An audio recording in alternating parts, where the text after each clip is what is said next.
YouTube, this is Mr. Disscusion Dragon, and welcome to a deck analysis. This deck profile is from a friend of mine called Yugiohparadox. Please check his channel out, it's in the link below. Also, I will put the original deck list in the link below as well. He calls this deck Light of Chaos.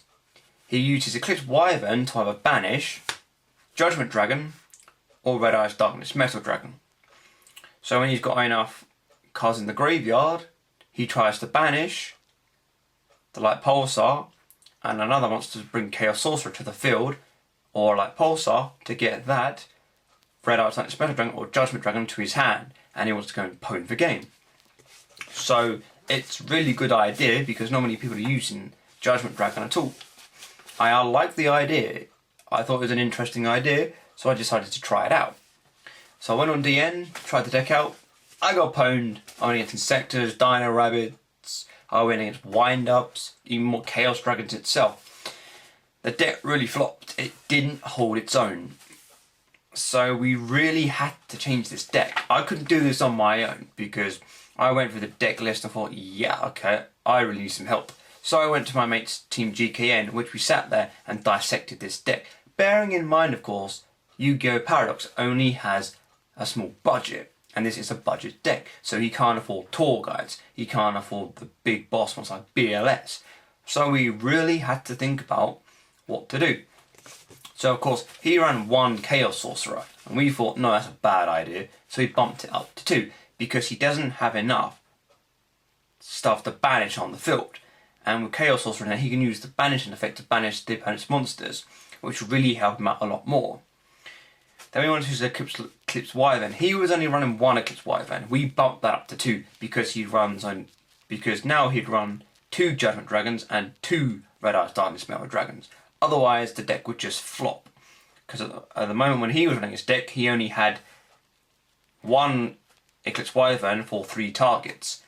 Bad idea, because if those 3 targets disappear, and then you eventually mill Eclipse Wyvern is dead. Effect Veiler. He was only running 1 Effect Veiler.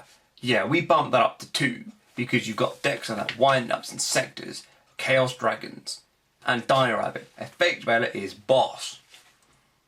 Gorz. We kept his Gorz in because at the end of the day, Gorz is just brilliant as a card, and you get a token as well, so that really does come in handy.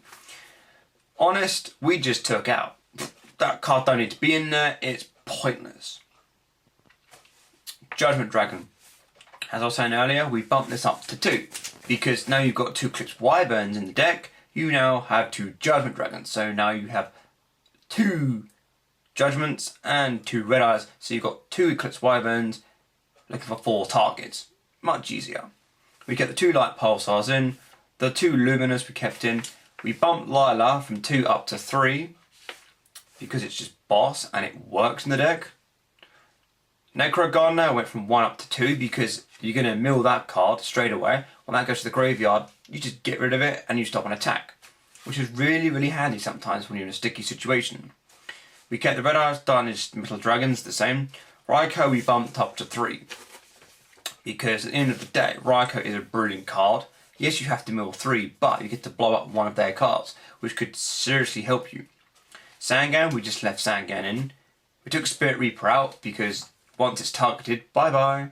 It will just disappear and die. Thunder King. Thunder King we took out. Because at the end of the day, the amount of special summoning this deck does, Thunder King will just rawly screw you over. Then of course we took out the Unknown Synchron.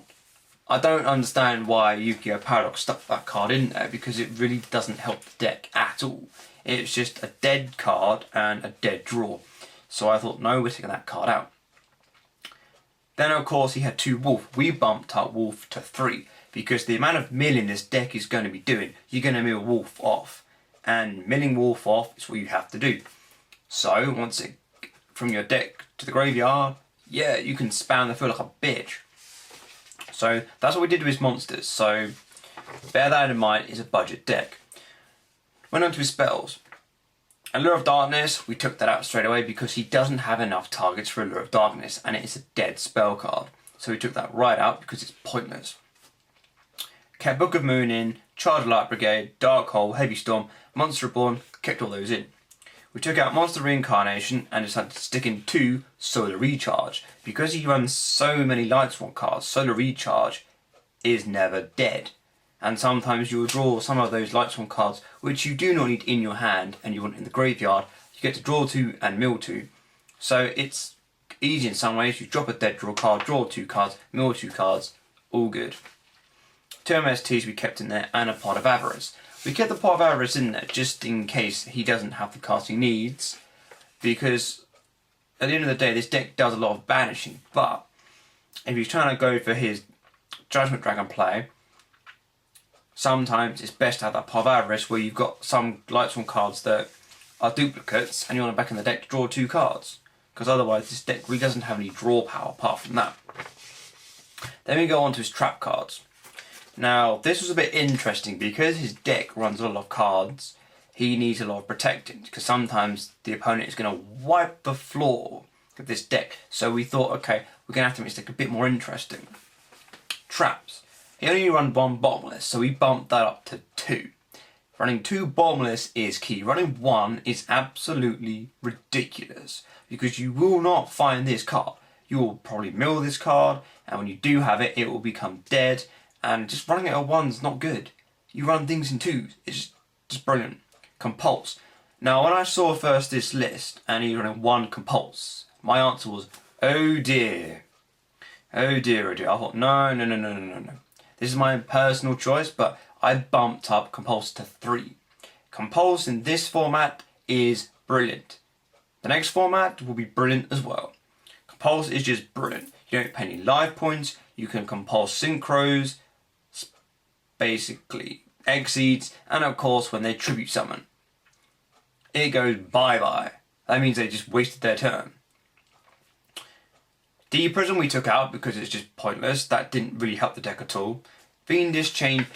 Fiendish Chain was going to hurt this deck because you would draw into this card and it would be a dead draw. You set that card face down, MST. Now, it really didn't do much because you've got already the Effect Veilers in the deck. Effect Veiler works so much better because your opponent cannot get rid of it. You drop it from your hand. It's a brilliant hand trap to have. And Fiendish Chain is just not really that good. 1 Mirror Force. Yeah, we kept him there. Warning. He's only running 1 Warning. And we decided first of all to take this card out. Then I decided, oh no, hold on a second. Let's put that back in, but at 2. So then we bumped up Warning to 2. Because running in Warning at 1 is just silly. Sometimes you'll mill this card, sometimes you won't even use it, and sometimes you will and it will stop your opponent bringing out one of their big ass monsters. And of course, Torrential Tribute. Torrential Tribute, yeah. Okay, running this at 1, yeah. I thought no.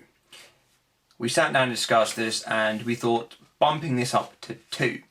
Because, as I said about Bottomless, running things at 2 is also better. You need to keep your options open because sometimes you will draw a lot of these cards that you need and the fact of you won't know what to do with them.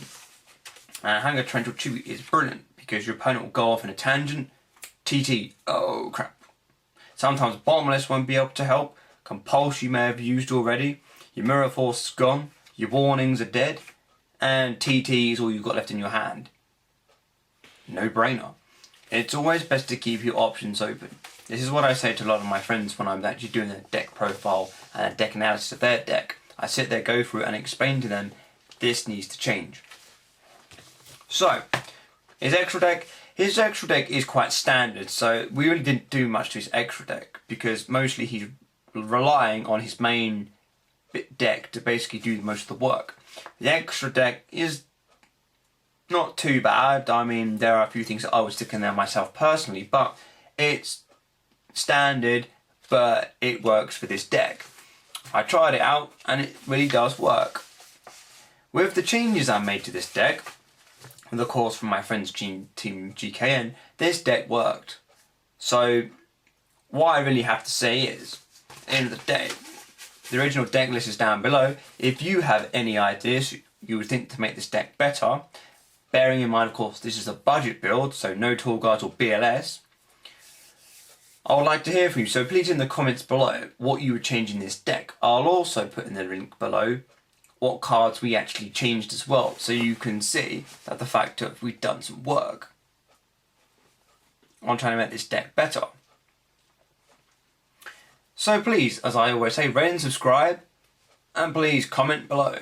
This is Mr. Tusker Dragon, signing out. And remember, only real men use water pond.